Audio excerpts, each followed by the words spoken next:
আছে এটা আমাদের খাগড়ার অঞ্চলের শতাব্দী প্রাচীন তারও বেশি দিনের পুজো। আমাদের গুরুদাস তারাচন্দ্র ইনস্টিটিউশন, তার বয়স 180 বছরে পৌঁছে গেছে।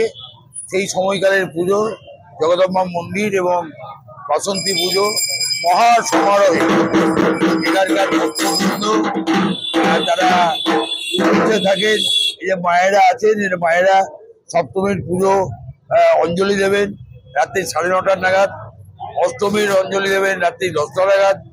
ফলে এই পুজোকে ঘিরে জগদম্বার মন্দিরে যেমন দুর্গা পুজোকে ঘিরে একটা কি বলবো অজস্র ভক্তবৃন্দের মধ্যে যেমন মা জগদম্বা অত্যন্ত সকলের কাছে খুব পরম প্রিয় মা জগদম্বা, তেমনি এই মন্দিরে বিভিন্ন সময়ে আজকে বাসন্তী পুজো, এইভাবে মন্দিরে যে পুজোই হয় সেই পুজোকে ঘিরে খাগড়ার যারা ভক্তবৃন্দ তাদের মধ্যে একটা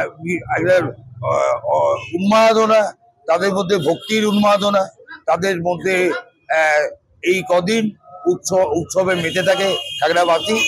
আমরা সবাইকে এই মন্দির প্রাঙ্গণ থেকে সবাইকে আমরা আন্তরিক আহ্বান জানাচ্ছি। বাংলা টুডে নাও।